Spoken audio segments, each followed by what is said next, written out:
Я с удовольствием приглашаю Вильяма Веербека. Это архитектор из Роттердама, научный консультант самого ЮНЕСКО с докладом «Обеспечение экосистемных услуг в современных жилых кварталах. Определение плана работы для российских городов». Давайте Вильяма поддержим.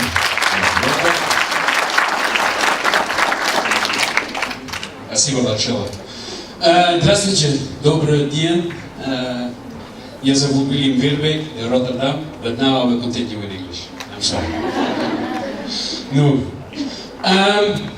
I'm going to talk to you a little bit about ecosystem services in contemporary residential neighborhoods. That's how my lecture is called. Settling the agenda for Russian cities. This will be about green infrastructure, a lot about water, a lot about parks.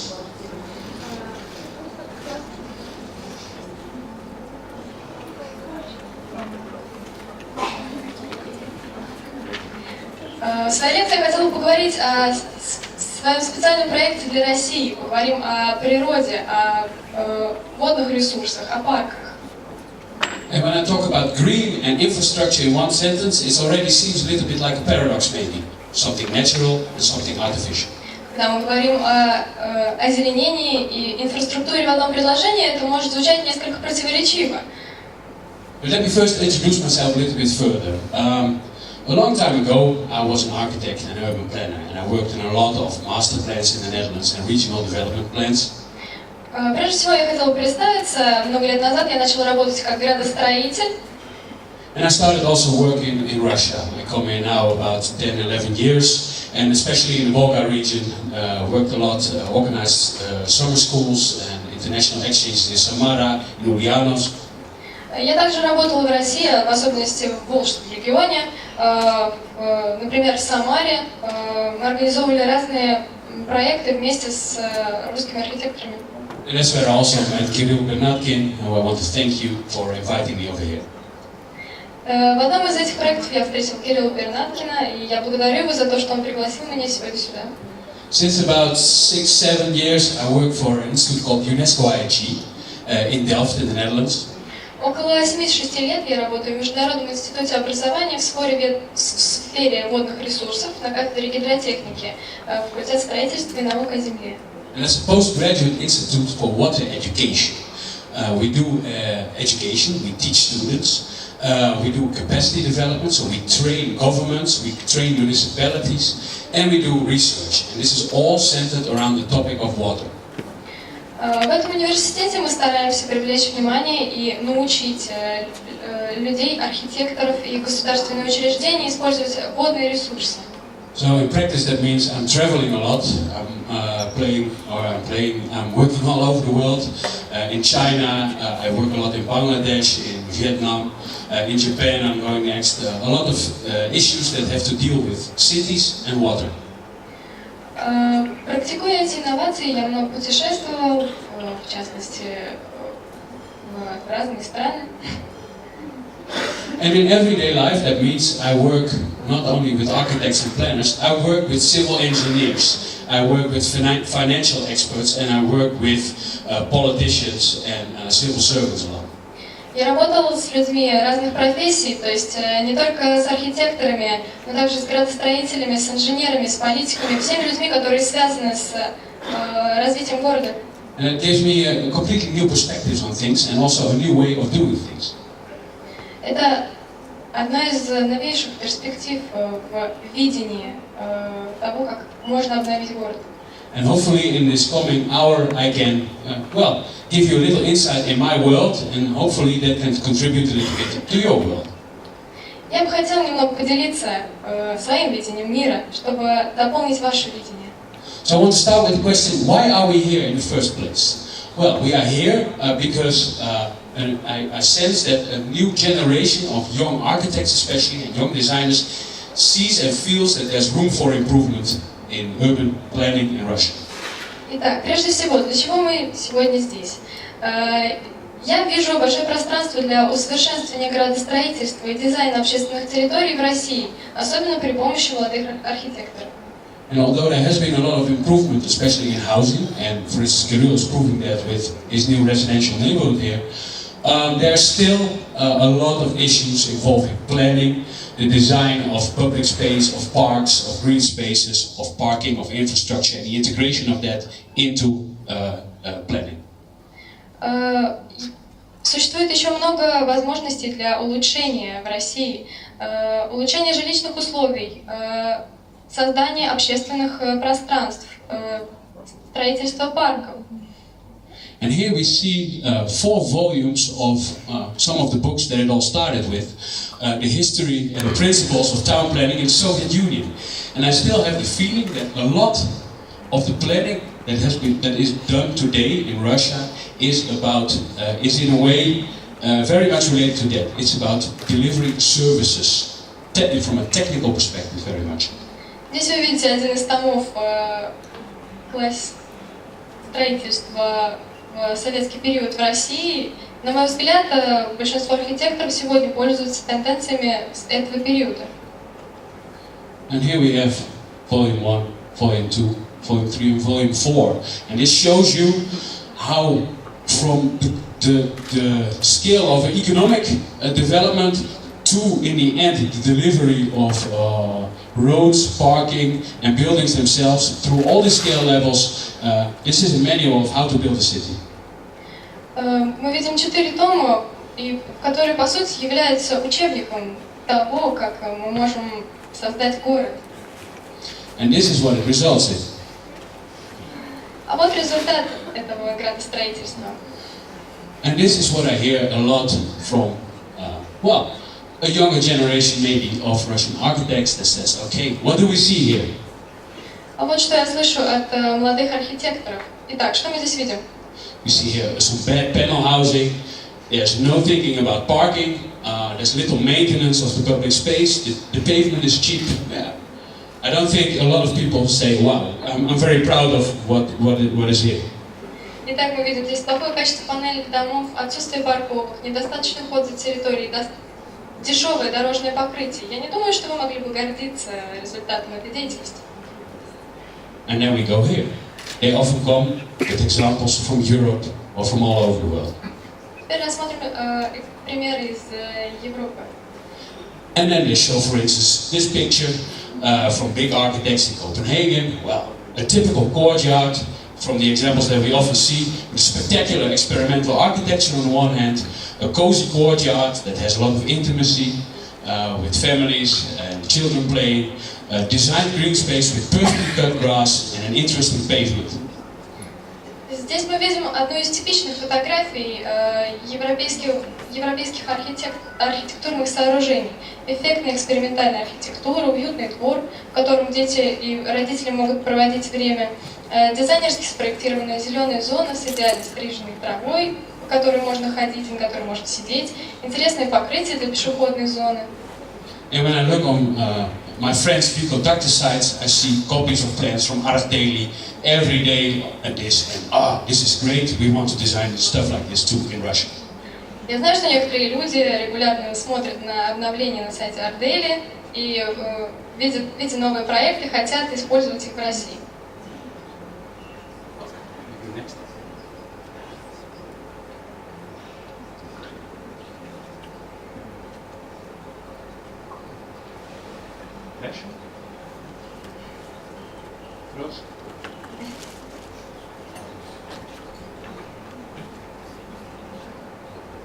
So what are these qualities that a lot of young designers here would like to create in a public space? Well, that's for instance what you saw in that picture. That's a very formal perimeter of the area, a closed building block, which creates intimacy.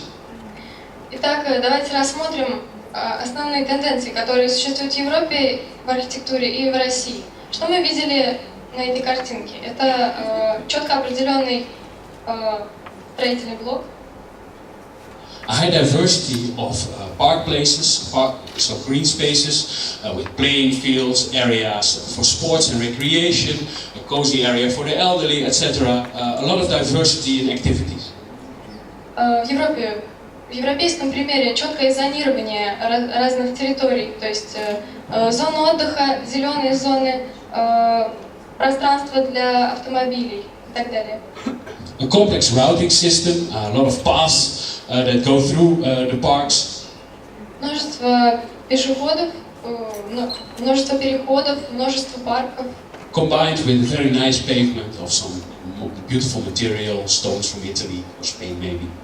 Все эти зоны соединены специальными пешеходными. And especially the architects that design these things often have one prototype in mind where it all comes from, and that may be Central Park in New York. Большинство дизайнеров имеют один идеальный прототип парка, это Центральный парк Нью-Йорка. A huge urban park with a lot of diversity in areas, with water, playing fields in this case for baseball, green areas, and all servicing, in this case, a bigger city. Огромный парк, выполняющий множество функций, также имеющий водную зону, зону отдыха, развлечений. We all know this park from Hollywood movies. Everything happens, romance. Вы все знаете этот парк из голливудских фильмов. And many parks in the projects that you might like, are inspired on that. And you might see, for instance, examples like these. Я думаю, вам также понравится вот этот пример. This is the Veerbeek Park in Amsterdam, in the Netherlands. And my colleague David will talk about this park a little bit later on. Это Veerbeek парк в Амстердаме, в Голландии. Мой коллега Дэвид позже поговорит о нем. And we see a few of those characteristics also here. We see very nice cut grass, very interesting pavement going in a complex way through the area. Мы видим здесь все вышеперечисленные качества, интересную пешеходную зону, хорошо стриженную ухоженную траву. We see interesting architecture, different kinds of blocks, like this one here or this one here. Мы видим интересную архитектуру, разнообразие. And finally, we see a lot of different kinds of uses. We see happy people on bicycles, always in the sun, people sitting, reading a book, children playing. Следует также оценить функциональность этих территорий. На них можно ездить на велосипеде, дети могут играть. It's a beautiful, happy world. And keep in mind that image we had in the beginning of a Russian entrance of panel flats, right? Это счастливое видение архитектурного мира. И теперь вернемся к картинке, которую мы видели в начале, и сравним с ней. Other examples. Here, for instance, the Gartenhofen, the big yard in Berlin, Germany. Вот еще один пример, который был построен в Германии.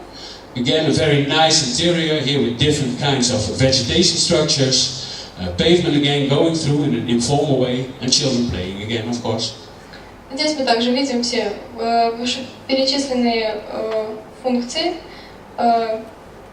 Интересная пешеходная зона, множество зелени, территории, где дети могут проводить время. And another project here, Royal York in New York, again showing some of those characteristics again. И другой проект, Royal York в Нью-Йорке. Здесь мы видим все те же самые характеристики. Again, an interesting pathway cutting through a closed building block. Интересная дорога, которая спускается по блокам. With different types of garden and plant structures.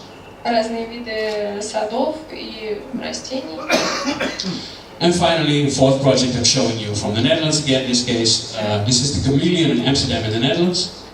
И четвертый проект из Голландии, Chameleon из Амстердама. And here we see also the integration of water in the courtyard as an extra element to make the space more interesting. Здесь мы также видим особый элемент, который делает эту инфраструктуру особой, который делает эту инфраструктуру интересной. Это включение водоема. And actually, this development was made in a post-war panel flat area that looks very much like your typical microrayon here in Russia. Это архитектурное сооружение было воссоздано в здании на месте здания военного периода, который присутствует и в вашем городе. And again, we see spectacular architecture. Вот еще один пример красивой архитектуры. So, on the one hand, I see a lot of young architects using this imagery, also designing it, but it's not happening here in Russia. And on the other hand, I see when I talk to Russian developers, Russian municipalities, and maybe an older generation, I hear often the same reactions. It worked before. Why should we change things here? Or if it ain't broke, don't fix it. So there's not necessarily an urgency felt by everybody to change things. Итак, еще раз, зачем мы здесь? Я часто сталкиваюсь с мнениями разных городских структур, которые говорят, раньше же это работало, так зачем все менять? Если что-то не сломано, нет смысла это чинить. Now, one of the reasons why I'm invited here is maybe, apart from knowing Korea, because I'm from Europe, I might have a different perspective on things. Еще одна причина, по которой я здесь, мне хотелось бы изменить ваш ход мыслей. So I ask myself, and probably you ask yourself too, if we want to change that public space in Russia, the planning procedures and ideas about planning, and realize those, what could be possible drivers to do things different? Итак, чтобы поменять градостроительство, архитектуру и архитектурный дизайн в России, что следует поменять в своем мышлении? Do you think those are maybe it should come from top-down planning? There's a need for new regulations, maybe? Может быть, это новые правила? Maybe there are new challenges ahead. The clients, the citizens want something new. Может быть, новые цели, которые предлагают сами жители города? Or it's indeed that new generation of architects that has to drive to change something. Возможно, мы здесь, потому что архитекторы просто верят в изменения.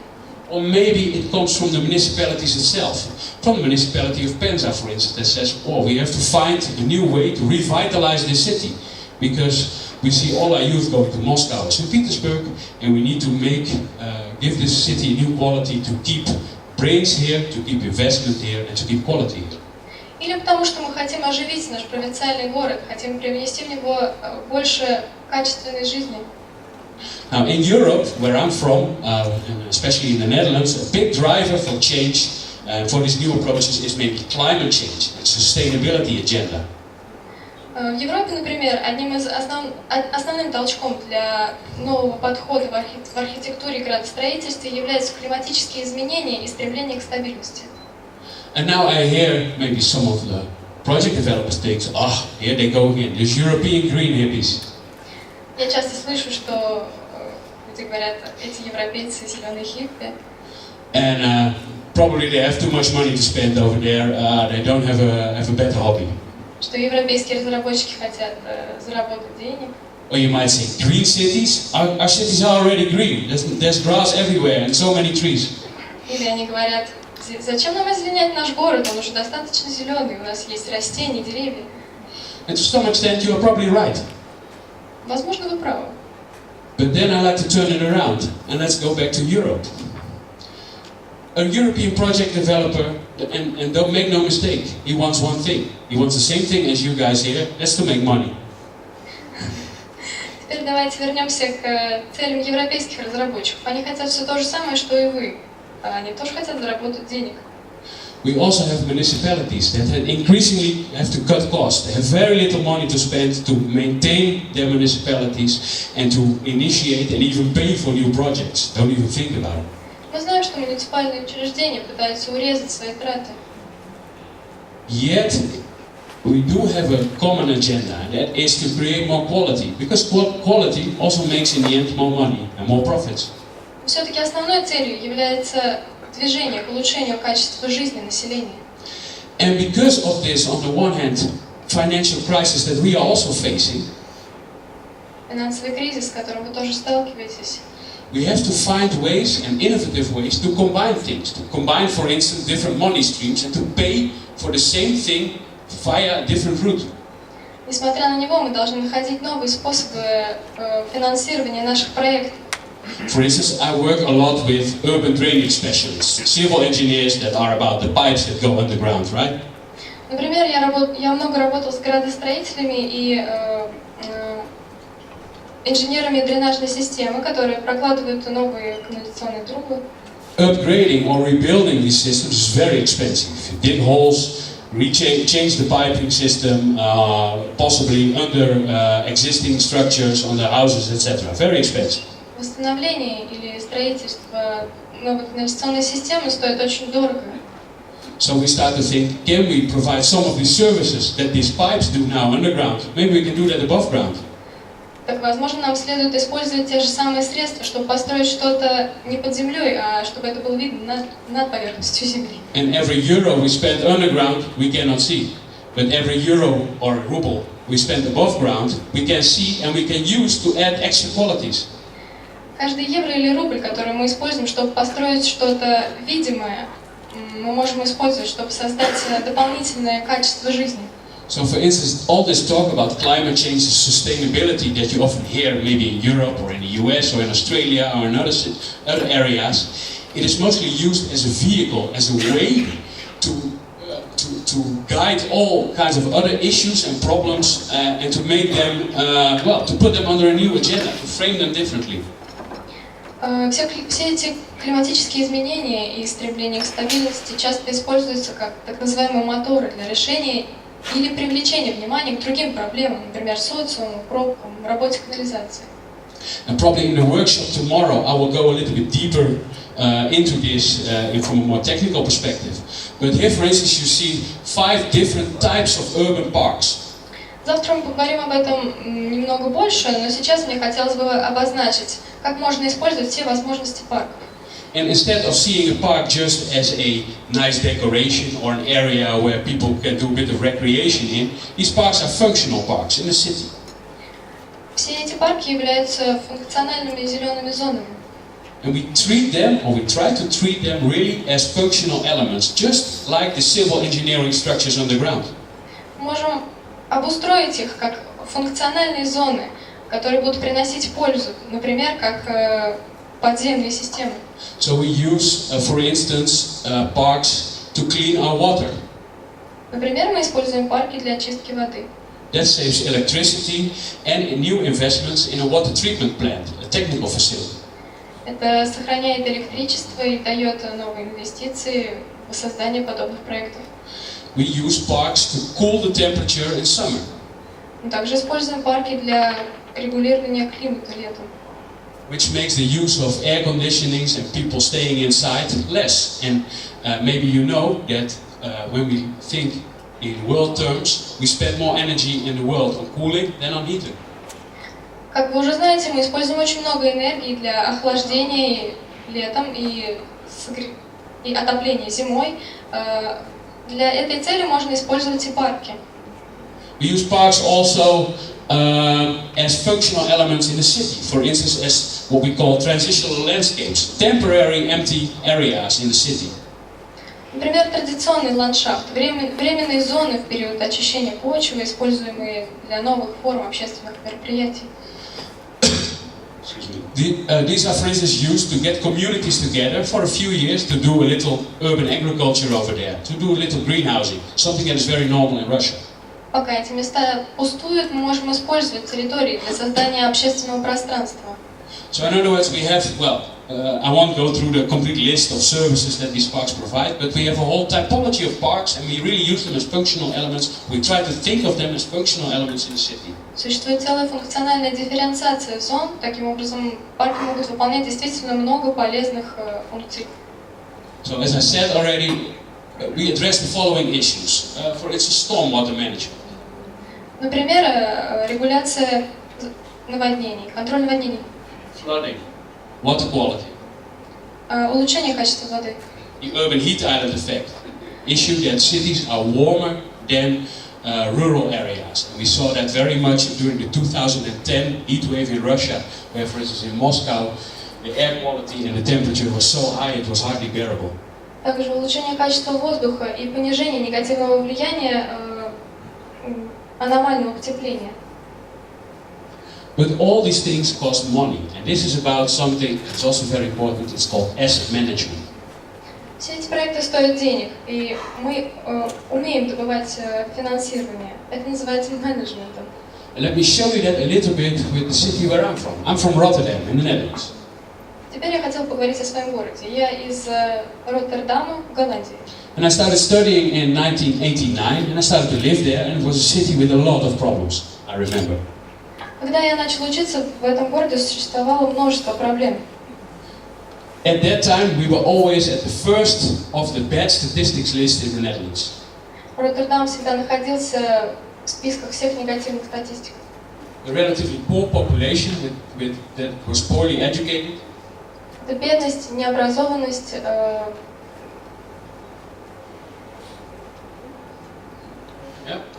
Economy based on low-tech industry and mid-tech industry, very much production, harbor. Our port is very big, as you probably know. бедная, плохо развитая промышленность.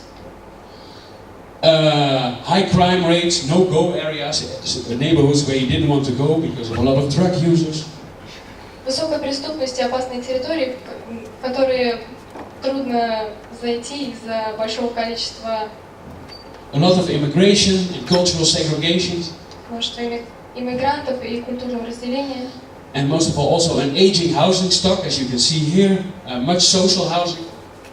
Также присутствовало плохое качество социального жилья, преобладание износа жилищного фонда. And in the end, very bad public spaces, unsafe, dirty, unmaintained areas. Также очень плохо организованные общественные пространства, небезопасные, грязные и безжизненные. Now what? Что же теперь? So our city started to think, well, how can we rebrand and attack a lot of these problems in a different way? Мы начали размышлять о том, как можно преобразовать наш город. And at that time, we just had the flood. We had Katrina in America. You probably remember the big flooding of New Orleans. В этот период мы пережили ураган Катрина и большое наводнение в Нью-Орлеане. We had a few near really big catastrophes of flooding in the Netherlands. Как вы уже знаете, в Голландии существует проблема наводнений. So there was a sort of international momentum about climate change, and also the Dutch national government, so the federal government, started to take initiative on this. Климатические изменения стали нашей общей проблемой, и государство стало уделять больше внимания. And in our case, Rotterdam thought, how can we jump on this train and get that money and that attention and that knowledge and use it to our advantage, to recreate the city. Тогда мы получили возможность для финансирования, для образования и использования своих знаний. So now we are in 2015, and we could say, this is a new horizon. This is how my city looks nowadays. Так выглядит Роттердам в 2015 году. And like this, tonight. И ночью. And we created something we called the Rotterdam approach. Мы создали новую стратегию для Роттердама. And that consists of knowledge, action, and marketing. Three very important pillars. Он состоит из маркетинга, привлечения внимания, знаний. First, knowledge. В первую очередь знаний.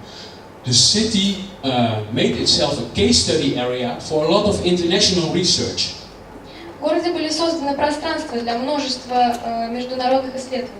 So they said to researchers, do you want a laboratory where you want to test new concepts on, where you monitor things, where you put sensors, where you look at climate, measure temperature, rainfall, all these kinds of things? And a lot of those projects were paid, for instance, by the EU. And they said, okay, we will open up the city for you. Нам было предложено полностью исследовать климат, исследовать условия города. Все, что нам требовалось для его преобразования, было нам предложено. So instead of hiding a lot of their problems, they opened up and showed it. This is we, help us. They said to the scientists. Основной задачей было открыть проблемы для общества и показать их. From that, they took actions. После мы стали принимать решения и заниматься преобразованием города. Different water plants and different local initiatives to seduce people to take actions in relation to climate change and sustainability. Создание водоемов, различные социально активные общества стали работать на благо города. An example of this is the Green Roof Initiative in Rotterdam, for instance. Одним из результатов такой работы стали зеленые крыши в Роттердаме. Holland is a country of taxes. We pay a lot of taxes. Мы платим очень много налогов. And we also pay a lot of sewer taxes, for instance, to the municipality. Мы также платим большое количество налогов муниципалитету. So for instance here, if you get the green roof, if you put that on your house yourself, you get a tax reduction from our local government.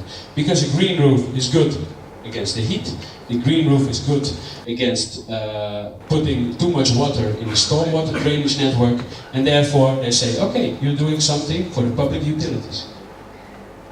Смысл в том, что люди, которые устанавливали себе зеленые крыши, могли платить меньше налогов, так как эта инновация выполняла множество функций. Она сохраняла тепло, она сохраняла холод, использовалась как дренажная система. And finally, one of the most important issues that was marketing. И одно из наиболее важных в этом подходе был маркетинг. Instead of showing the city as a port city, we started to promote our city as a green city, and we started to participate in a lot of international networks. Вместо того, чтобы привлекать внимание к порту города, мы стали позиционировать его как зеленый город и привлекать множество внимания других государств. Where cities learn from each other in terms of adaptation and policies, but that also is a market in the end for investment. Companies come now to Rotterdam again. Мы стали больше общаться с другими государствами, получать инвестиции из других стран.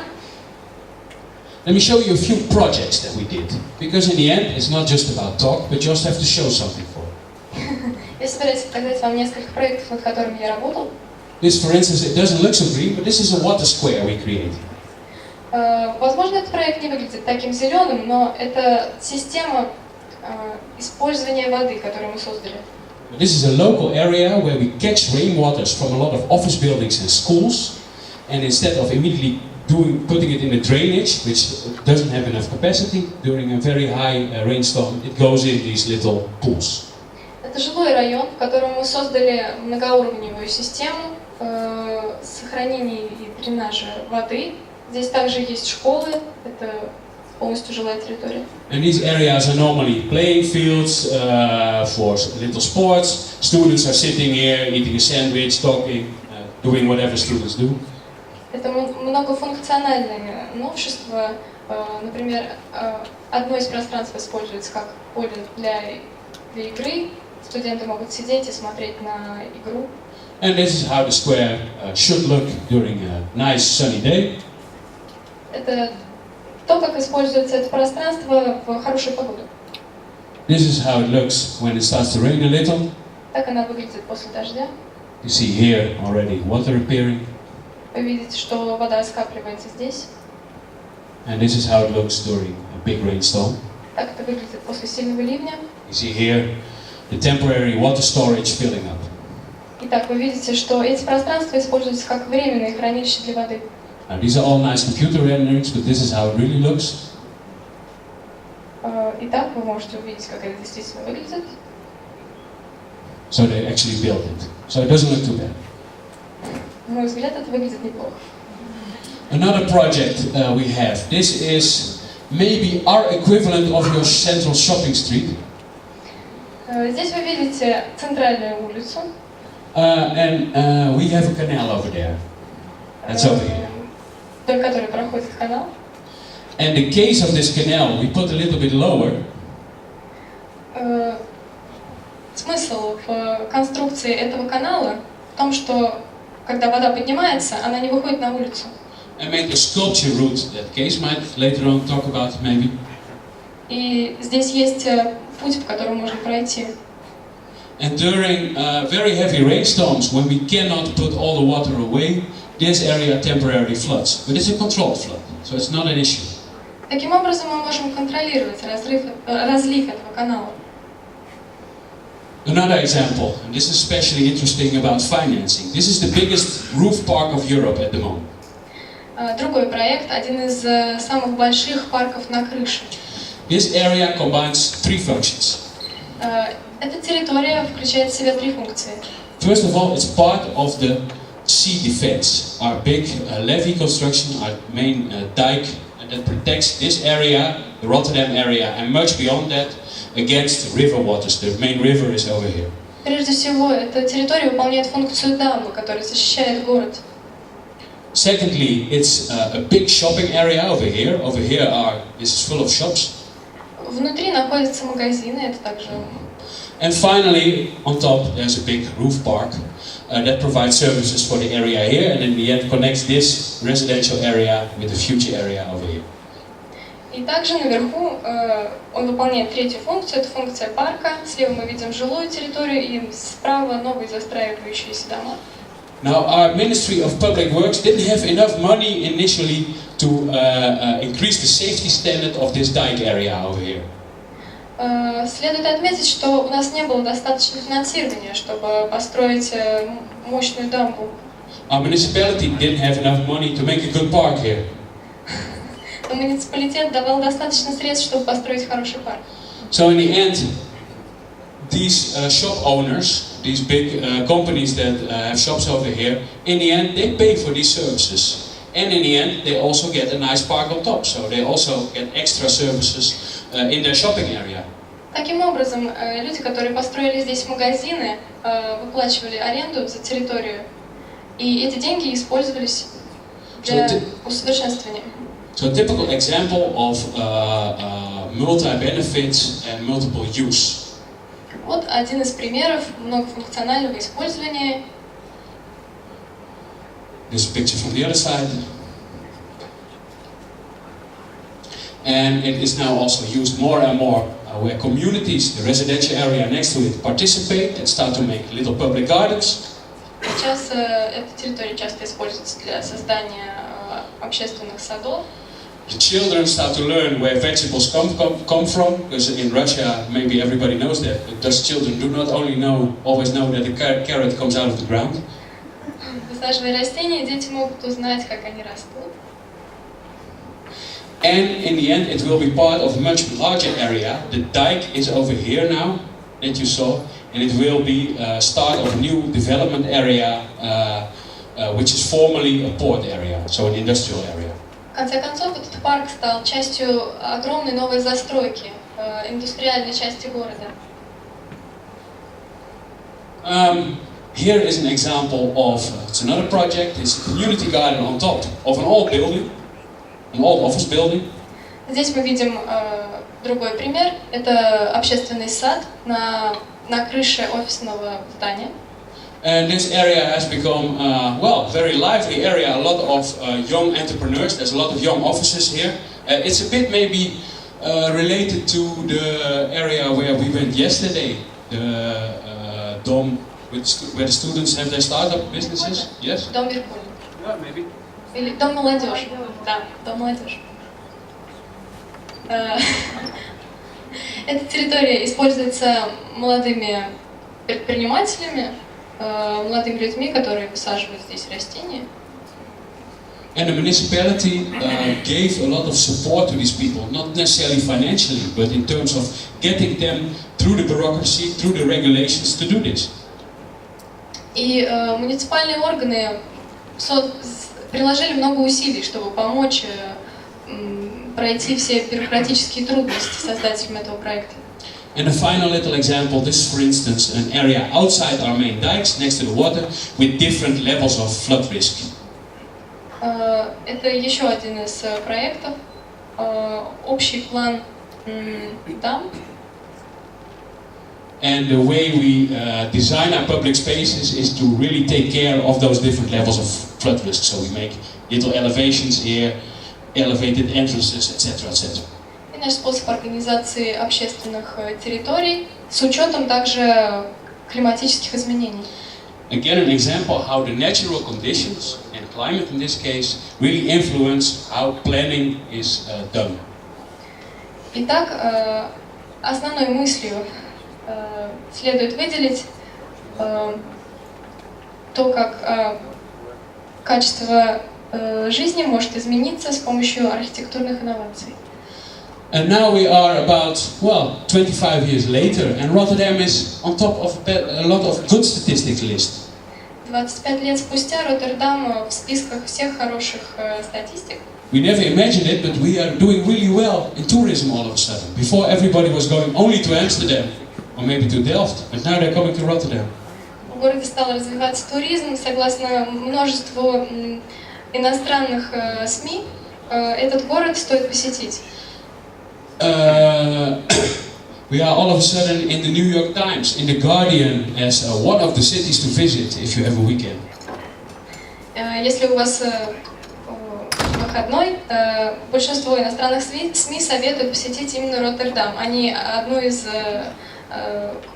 из крупных городов нашей страны. We have a lot of architecture. A lot of state-of-the-art projects are in Rotterdam. The new Markthal by Veerbeek, which has become a big attraction, is in Rotterdam. Роттердам стал не просто портовым городом, а центром арт-проектов и архитектуры. And it became home to a lot of businesses. It's maybe the heart of the creative industry. Kees maybe talk about Eindhoven later on and say it's the brain of Holland, but we like to claim that we are the creative center of the Netherlands.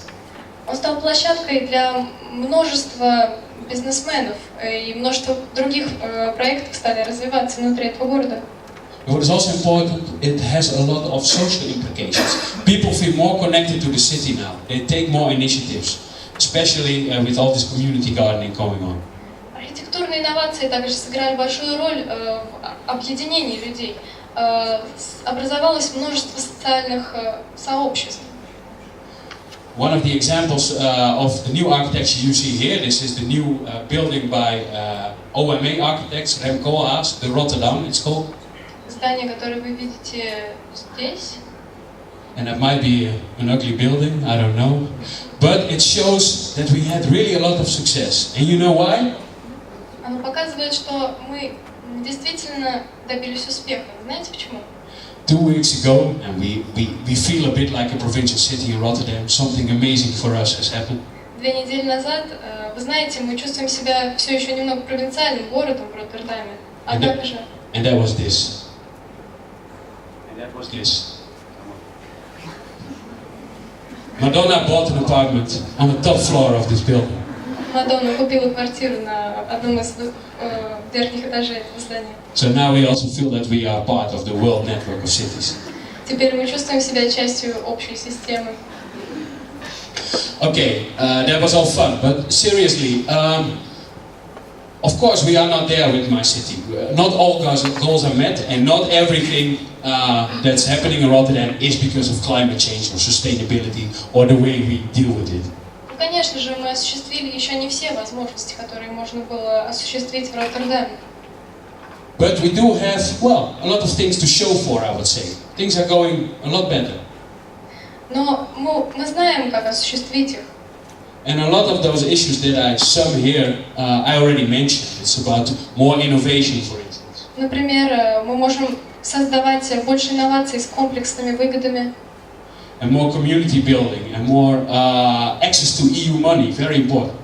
Создавать больше возможностей для государственно-частного сотрудничества, альтернативных схем финансирования. And a lot of spin-off, a better investment climate. There's more project development going on. Привлечь больше финансирования из-за рубежа. And what we see in Rotterdam, well, we see all over the place actually happening in a lot of cities around the world. Создать больше возможностей для инноваций, запуска новых проектов. With different examples. For instance, here the New York High Line, an old metro line above ground that is now used as a park. Например, Нью-Йорк High Line, линия, которая была создана над землей. We see here a project I came across when I was working in Bangladesh, very poor country. Один из проектов, который я увидел в Бангладеше, достаточно бедной стране. Where they created, with the help of some donor money, a garden center where old ladies work and they sell and make nice flowers and little urban agriculture. Где был создан небольшой садоводческий центр, где люди могли выращивать и покупать оборудование для выращивания растений. So the question is a little bit, and we are here in Pенза today, how to realize that? Итак, как же осуществить это в Пензе? And is that just a matter of copying something? Is that just a matter of getting a European football coach as Gus Hiddink, but then in urban planning into Pенza? Стоит ли просто скопировать себе голландский дизайн, как мы взяли себе тренера Гуса Хиддинга? I don't think so. Я так не думаю. So I want to discuss, maybe to finish this lecture off, 7 myths. I think over the years, I think Russians have about Europe and European planning. Чтобы подвести итог, я хотел бы привести вам 7 мифов о европейском градостроительстве. And hopefully at the end of those 7 myths, well, we can create a new world. После обсуждения этих 7 мифов, я надеюсь, мы создадим новый мир. The first myth is that best practices and good design you can find everywhere in Europe. Wherever you go, everything's pretty.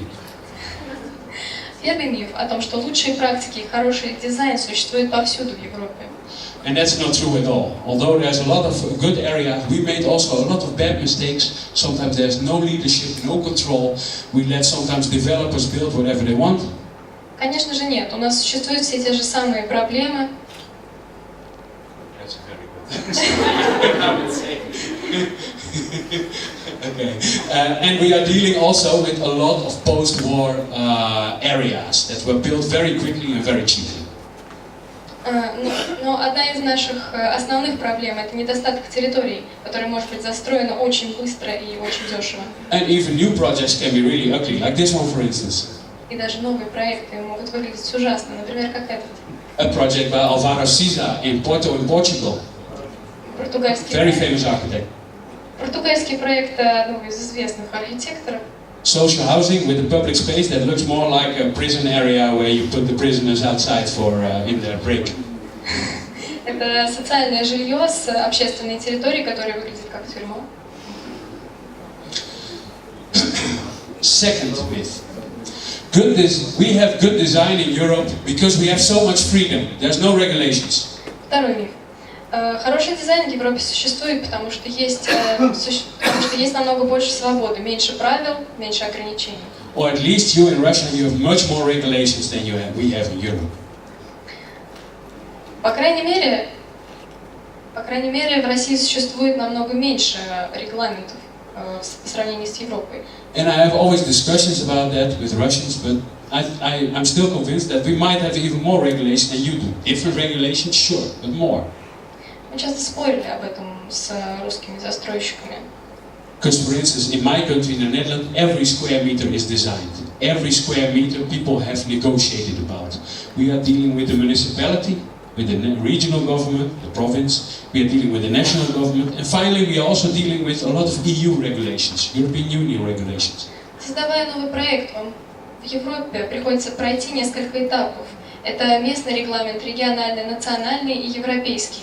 Это длинная процедура подготовки, длительное обсуждение. Часто требуется нешаблонное решение. Дизайнеры часто вынуждены придумывать творческие пути для достижения цели удовлетворения желаний заказчика. And all these constraints and restrictions sometimes create an advantage. We have much more time to think about a plan. It takes much longer generally to create a plan in Europe than in Russia. In Russia, I hear architects who have a week to develop a whole new neighborhood sometimes. Мы обращаем этот кажущийся недостаток в преимущество. Мы используем это большое количество времени, чтобы усовершенствовать свой проект. And therefore also there's more room for research, and architects have to come up with unconventional solutions, innovations. Это также дает больше возможностей для исследований, новых решений. Third myth. European project developers and private clients are very well educated. They know everything about architecture, about experimental architecture, and they ask of every architect, please make me something experimental. Третий миф. Европейские разработчики и клиенты очень хорошо образованы, они знают все о современной архитектуре и всегда хотят экспериментировать. And that is absolutely not true. Конечно же, это неправда. It starts much earlier. I think it's already a difference in education. I know I only have a few minutes, but a short one. European students never do what the professor wants them to do. Это началось гораздо раньше. Заказчик и архитектор имеют разное образование, разное видение мира. Это можно сравнить с тем, как европейский студент не хочет делать то, что ему предлагает профессор. Он хочет создавать свой собственный проект. My experience in Russia is Russian students do everything the professor wants. На мой взгляд, русские студенты делают все, что от них хочет преподаватель. But I can understand that because it's a different rewarding system. If a student of mine does not do what I want, but he has good arguments, I give him a very high grade. Конечно, возможно, это разница в поощрительной системе. В Европе, если студент предлагает хорошую идею и она осуществляется, он получает гораздо более высокую оценку. And if he does exactly what I want, I give him an average grade. Если же он просто выполняет обычный проект, это не впечатляет. So there is already a culture of re-educating your client first. Before you even start to think of what the client wants, you start to think, okay, how can I change his questioning, change his thinking? Итак, эта культура представляет собой изменение мнения вашего заказчика. And I think that is part of why we have more innovative architecture and more, interesting design sometimes. Возможно, именно поэтому вы можете видеть в Европе больше интересного дизайна и больше инновационных проектов. But to show you that also Dutch clients just want what everybody wants. This is a typical demand of a typical Dutch house, of a typical family. They all want this. Это не значит, что в Голландии не строятся обычные дома. So again, it's not true that everybody wants something experimental or very innovative. Конечно же, не все хотят жить в экспериментальном жилище с необычной архитектурой. Fourth one, I have to really run. They just spend more money in Europe. Существует также миф, что в Европе архитекторы тратят гораздо больше денег.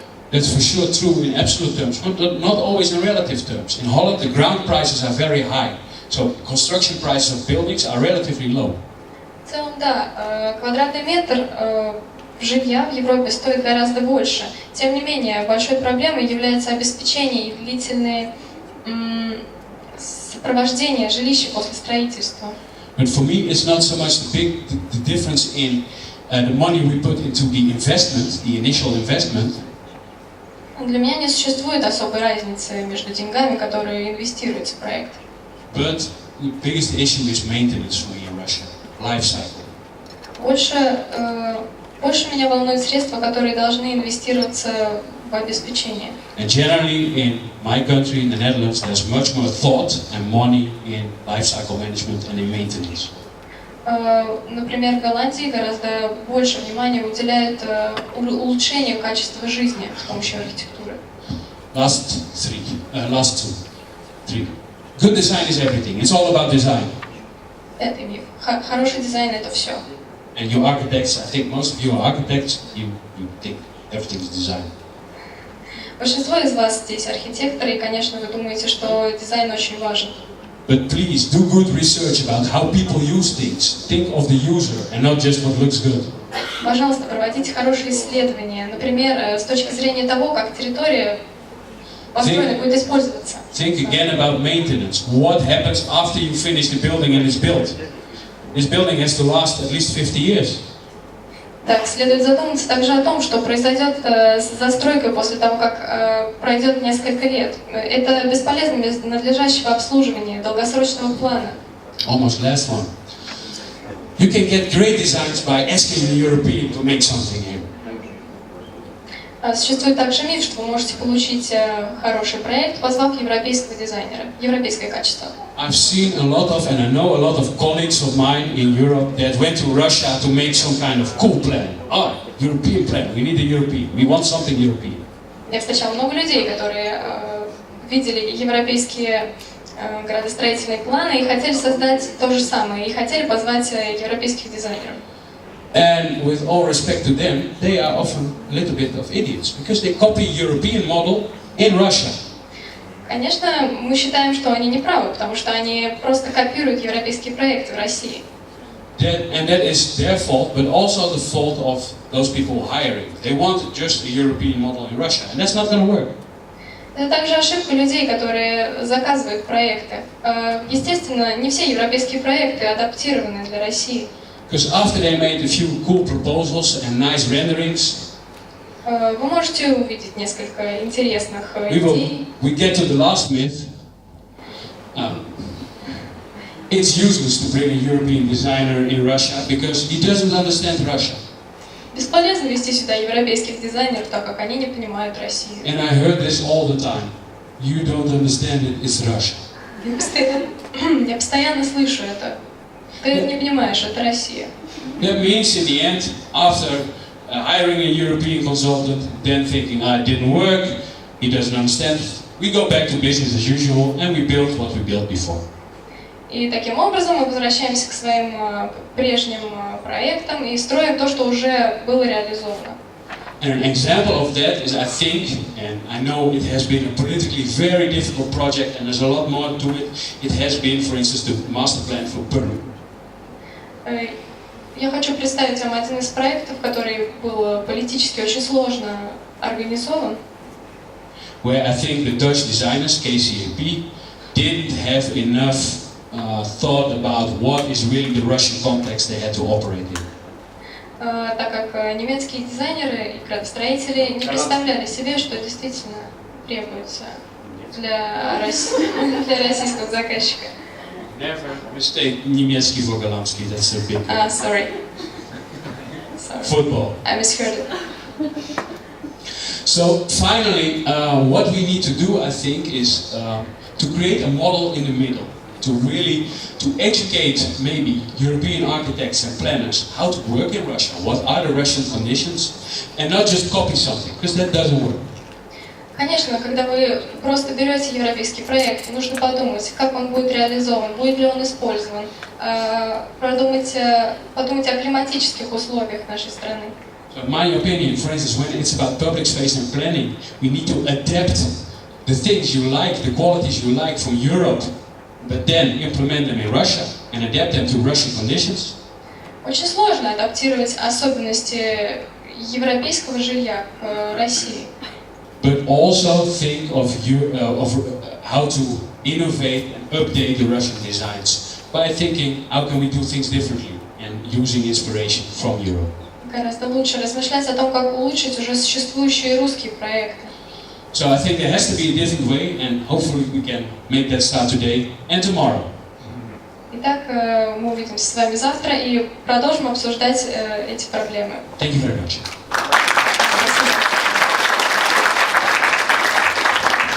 Друзья, буквально один-два вопроса Вильяму, если есть.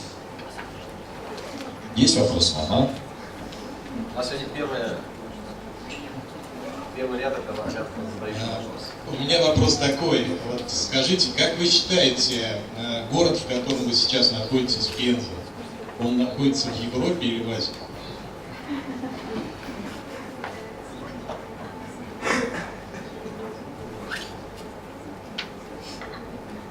Asian city.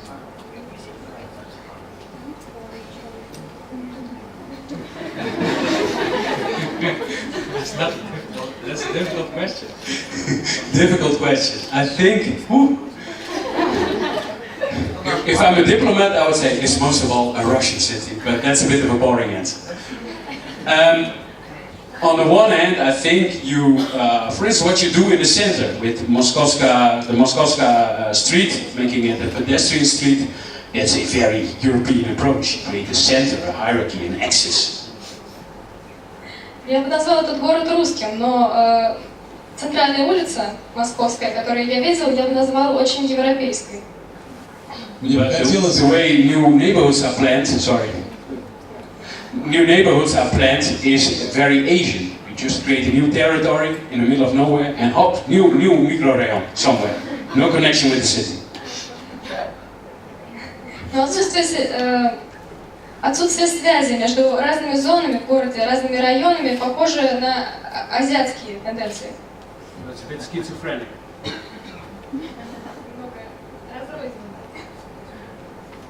Мне бы хотелось бы со своей стороны уточнить, что есть два понятия. Политическое Европа – это граница до России, и есть географическое понятие, что Европа до Уральского хребта. И Пенза в этом смысле, с точки зрения географии, она находится в Европе. Это уже был не вопрос, а специальный микродоклад от Сергея Грасова. Спасибо большое. Есть еще вопрос, друзья? Вопрос тогда от меня будет очень короткий. Очень короткий будет вопрос. Спасибо Вильяму за, на самом деле, очень такую честную презентацию и 7 мифов о европейской архитектуре. Огромное спасибо. Но вопрос ключевой. Вот во всех этих проектах вы делаете акцент на участие сообществ, комьюнити, социальные связи, общественное пространство. Понятно, что в европейских городах существует понятие мигрантов, то есть людей, которые не встроены в какие-то социальные связи, являются такими одиночками, приехавшими в город. Один ключевой принцип, как таких людей-одиночек включить или соорганизовать в сообщество.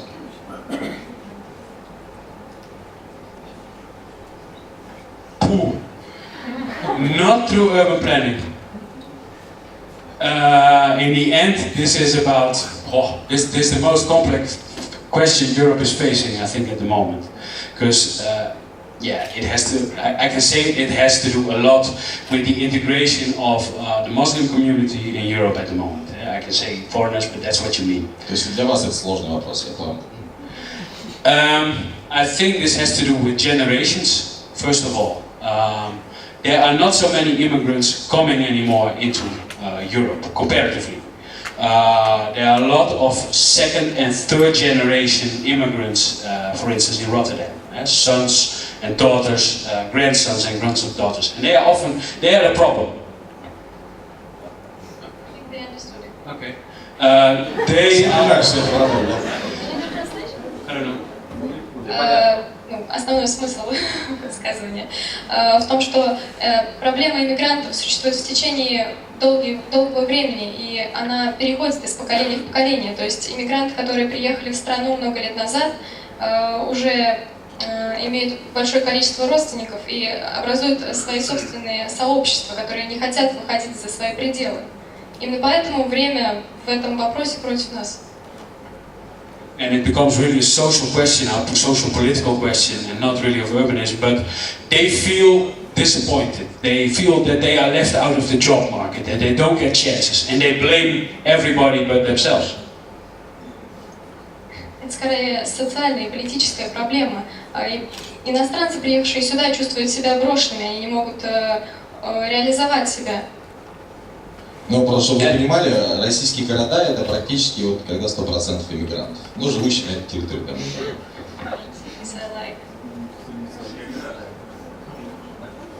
Exactly. No, but the way immigration in Russia has proceeded is completely different than what's happening in Europe. You are living together peacefully. Yeah. So, and for us, it will continue, and it will be one of the big challenges, I think, for the future. But on the other hand, it's also, I see also positive aspects. I live in a neighborhood with a lot of immigrants, and I see a lot of people from the Caribbean that live in my neighborhood, blacks, and Muslims, for instance, the blacks sitting in the bar, the Muslim going to the mosque, and they know each other. And they say, hi, how are you doing, etc. So, on a community level, there is much more togetherness. They face the same problems, they have the same issues, and there's not so much going on. But on a more big, well, the extremists, they make the media headlines.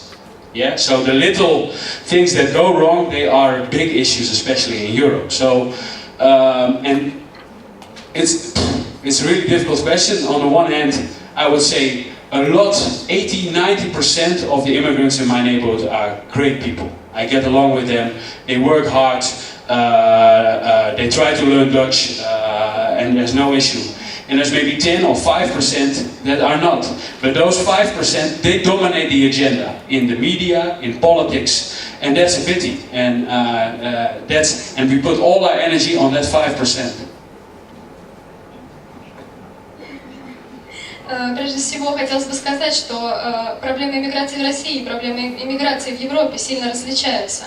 В Европе большинство иммигрантов хорошо реализуют себя, но проблема в том, что они проникают в разные инфраструктуры и замещают посты, которые могли бы занимать европейцы.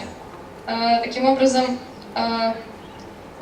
в Европе лучше происходит интеграция иностранцев, но если мы говорим о больших сообществах, которые имеют, например, свои каналы, это гораздо более сложная проблема. Понятно. Спасибо большое, Вильям. Друзья, еще есть вопрос, да? Давайте последний вопрос.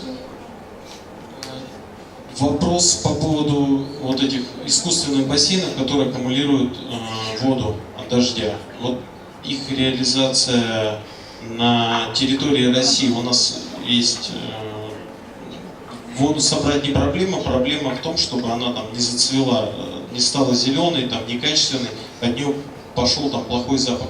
Вот можно это у нас на территории России реализовывать? Насколько технически сложно?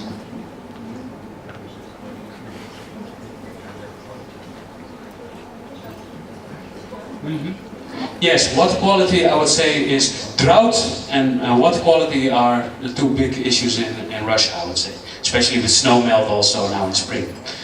And you can, if you talk with the civil engineers and you look at the drainage patterns in the city, you can catch a lot of that water and you can make a gradual cleaning. And even our black water, which is toilet water also, we managed to clean it to a large extent with natural resources, with wetlands. So you need a lot of wetlands around your rivers and around your lakes. And you can really clean heavy metals, PEX, that is oil-related, carbon-related dirt pollution, with natural means. So there's a lot of research being done and this is going really well. It's very promising. Also in Russia, I think. В России существует проблема, например, сейчас снег тает, и вода, которая образуется, ее также можно очистить и использовать. Натуральные способы очистки воды, которые используются в Голландии, можно использовать даже для очистки воды от тяжелых металлов, для очистки очень грязной воды. Большая протяженность фильтрующих территорий обеспечивает улучшение качества воды. Ну, то есть проект нельзя реализовать на отдельно взятом участке, нужно рассматривать всю дренажную систему города целиком.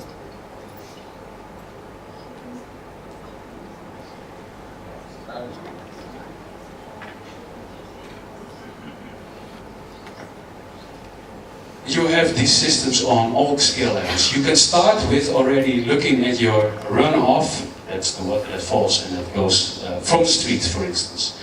On the street, you can, for instance, tomorrow I can show you little examples in the workshop of how that works. You can make what we call bioswales.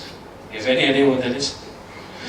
A green area next with different layers of ground and little rocks with plants, special types of plants on top. The water goes through that, slowly seeps through that, then goes in a pipe, and it's already 80% cleaned. Then it's deposited again somewhere else. More dirt goes off, and it will work. And that's on a small street level. You can do that also. That water you can make on a bigger level. So you can do it on different scale levels. Вы можете очищать воду на разных уровнях. Вчера я гулял по городу и видел некоторые приспособления для сбора и очистки воды. Например, наши водостоки, которые собирают воду с крыши. Для очистки воды используются растения и определенные материалы, которые выстраивают фильтр. Понятно. Так, технические принципы пошли. Спасибо большое, друзья. Я думаю, что завтра Вильям в формате воркшопа, я так понимаю, передаст часть технологий, сможет передать более подробно сказать о части технологий. Сейчас мы с вами уходим на обед, и обед у нас заканчивается. В 2 часа встречаемся здесь и продолжаем. Спасибо большое всем. Да.